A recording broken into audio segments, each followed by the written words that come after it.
Hello and welcome to the Nail Apothecary. I am filming a mini Sweetie Nail Supply haul. I have picked up mostly a few quality of life products that I wanted to try out. So I have 3 clear gels in this haul. The first being this Jello Jello brush cleaning gel. I like that it comes in a style bottle. This way I could chuck it onto a palette and I don't really have to worry about like touching it at all.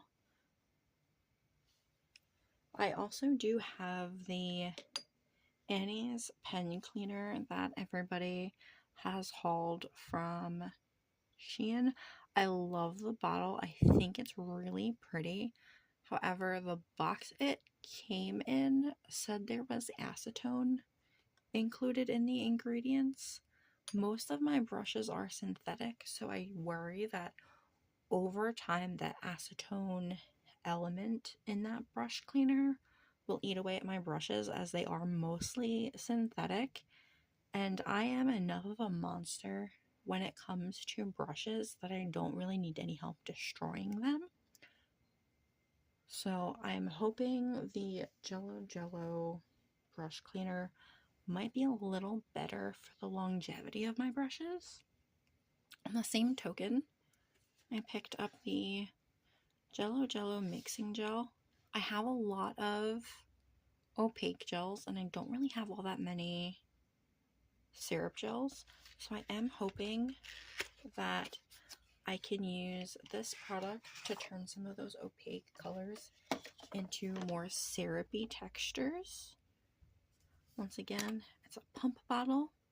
I think this might also be nice to make some nail charms. Recently, I have been just a little bit obsessed with using nail molds as well. So I think that would also be super helpful with that as well, because I can just mix it in with whatever painting gel or gel polish I'm using to create whatever I'm making in the nail molds. For example, I made this one recently, this little like flower, and I used Jinbee's like Ivy Fix Gel to like mix in in hopes that it would give it some strength.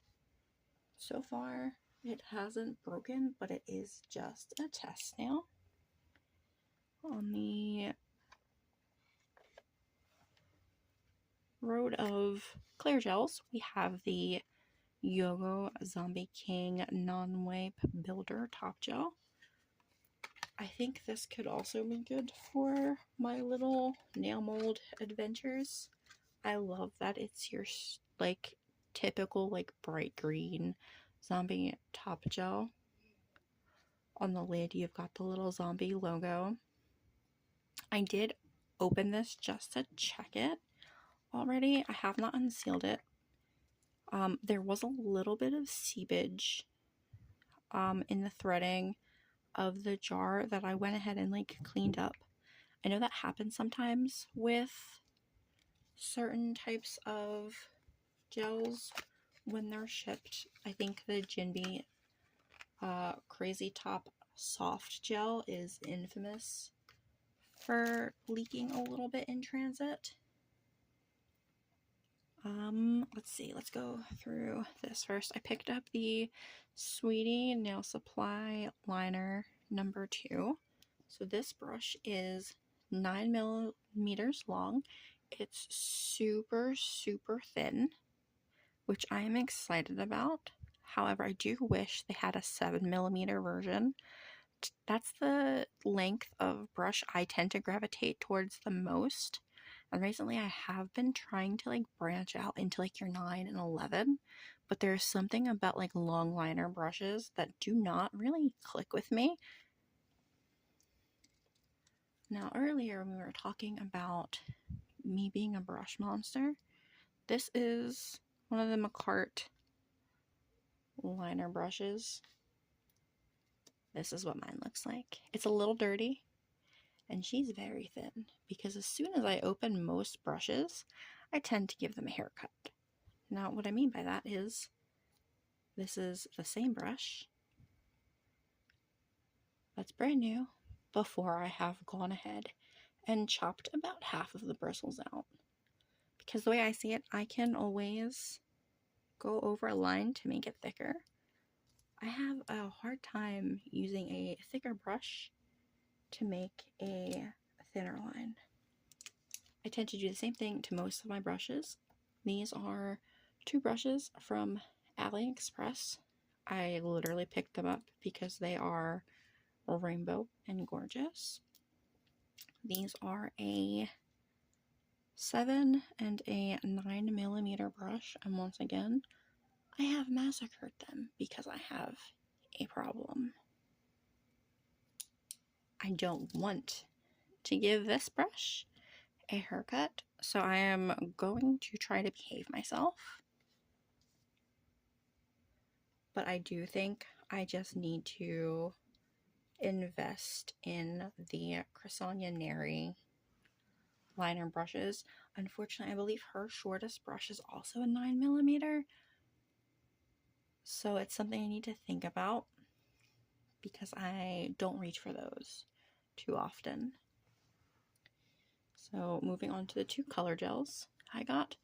This is Mystic Mag 006G by Mayan B.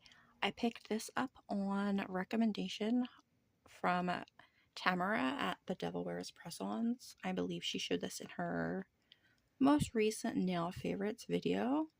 And when she says it's the most like sparkling gorgeous thing you will ever see, she is absolutely not joking.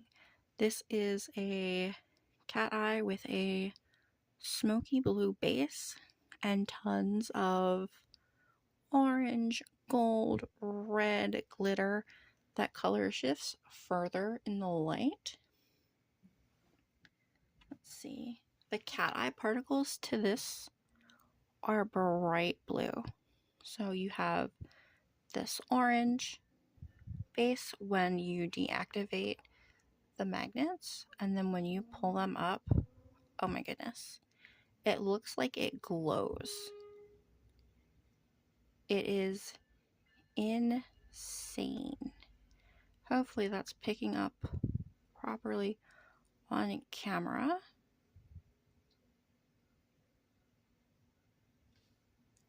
Let's see.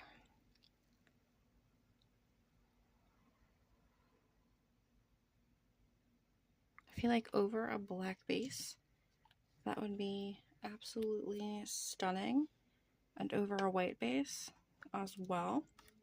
So this is one of the Jello Jello Blossom Petal shades.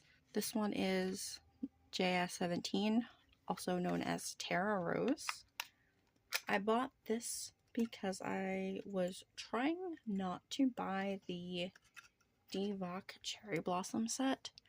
I own just about every shade in that collection except for, or something similar to it rather, except for these like little like petal gels. So I thought, well, if I can just pick up a product that looks like the one I'm missing, I don't actually have to buy the Cherry Blossom collection, do I? It still might come home with me, but we're trying to be good. I went ahead and swatched those 2 gels out on swatchers. So here is that Mayan B shade. You can see some of the color shifts here. And here is the Jello Jello petal.